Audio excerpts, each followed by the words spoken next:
guys, yan po yung ating mga ingredients para sa ating gagawing recipe for today. So meron tayong sibuyas. Yun yung siling pula dahil wala tayong siling green. Yan po ang ating luya. At saka yung ating garlic. Slice na po yung lahat. So yung ating sili, hindi na po natin yan i-slice kasi baka po hindi natin makain yung ating lulutuing recipe for today. Then yung ating ampalaya. Yan, ang dami. At saka yung ating sandamukal na talong na i-slice. Yan guys. Siyempre yung ating main ingredients, yung ating bangos. Dahil magpapaksiw po ulit tayo ng bangos. Ayan po guys, tara, start na nating lutuin tong ating bagong ulam for today. Yan guys, yung ating lutuan. So, yung ibang ingredients, dito na natin ipapakita sa ating ilalagay. So, unahin muna natin, maglagay tayo dito sa ating lutuan ng mga talong. Ilalatag natin dito yung ating sandamakmak na talong para may mapagpatungan yung ating ilalagay na bangos. Yan. Nangitim na yung bangos. Ayan yung talong kasi kanina ko pa ito na-slice. Ayan guys. Damihan na natin yung gulay para mas masarap. So ayan guys, lalagyan na natin ng ating paminta. Lalagyan naman natin ng ating asin. Yung rock salt po ang ating gagamitin.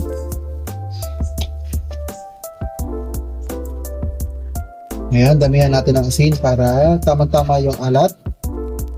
Ayan. Next, lalagay na natin sa ibabaw yung ating sili. Yan. Kasi wala tayong prepare na siling green. Ito na lang yung lalagay natin. Meron tayong 6 na piraso. Sunod, lalagyan natin ng MSG. Yan, ilagay na natin yung ating MSG. Buhos na natin dito. Yan, isang sachet lang po yung ating nilagay. Next, lalagyan natin ng ating vinegar.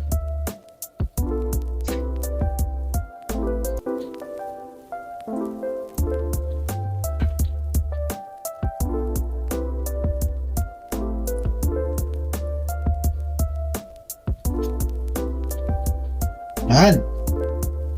Yan guys, okay na po siya. Lalagyan lang natin ng konting sugar. Sa pinakaibabaw na lang. Yan. Para mag-mix yung ating mga ingredients na nilagay. Mamaya na natin ito lalagyan ng tubig kapag naluto na siya. Sarap kasi yung medyo malamis-lamis. Yan. Okay na yan. Next, lalagyan natin ng kaunting oil. So, ang lalagyan nating oil is yung kaunting olive oil. Lalagyan lang natin.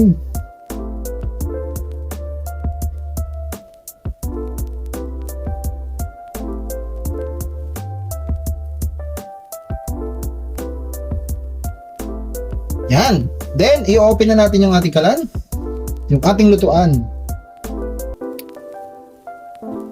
At saka i-cover lang natin yan at babalikan natin yan mamaya.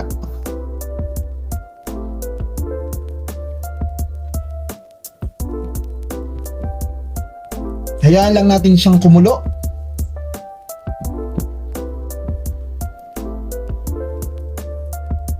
Yan guys, kumukulo na po. Hintayin lang pa natin siyang kumulong maigi para maluto yung ating mga nailagay na ingredients, lalo na yung ating gulay at saka yung ating fish. Then maya bubuhusan natin siya ng water. Ayan, i-cover lang ulit natin.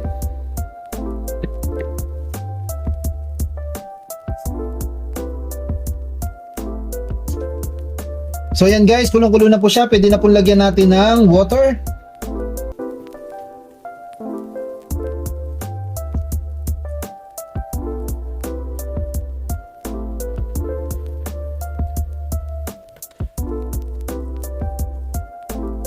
Yan. Hintayin lang ulit natin kumulo at mamaya ay ating titikman.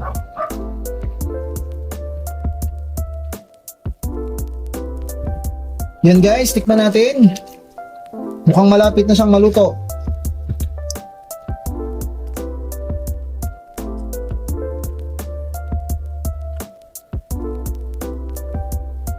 Mabilis lang kasi maluto tong ganito. Kasi papakuluan mo lang lahat. Yan, ito na. Kasi yung atin namang nilagay na gulay is napakadali nitong maluto. Tulad ng ating talong.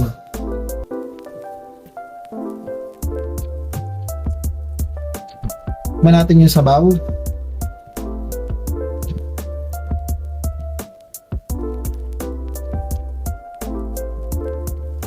Medyo kulang siya sa asin. Lalagyan natin ng konti.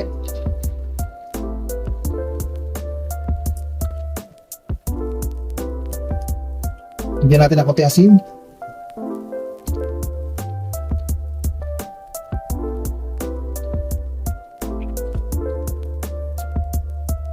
Then, i-cover lang natin. Yan guys, tikman na ulit natin. Kasi sobrang kulo na po siya at napakalambot na po ng ating gulay. At lutong-luto na po siya. Yan lang natin yung sabaw.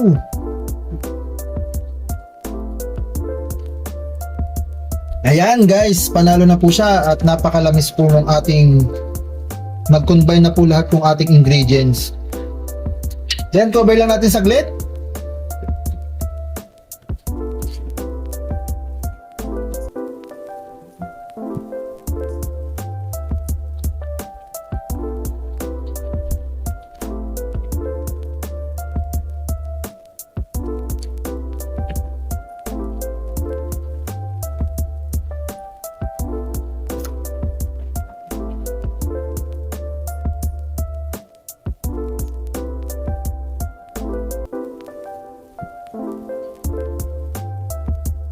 Yan guys, dahil na po tayo sa ating napakasimple at napakadaling lutuing recipe, yung ating paksiw na bangos.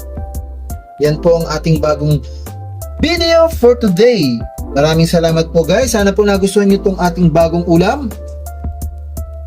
Hanggang dito na lang po. Tara! Kain tayo!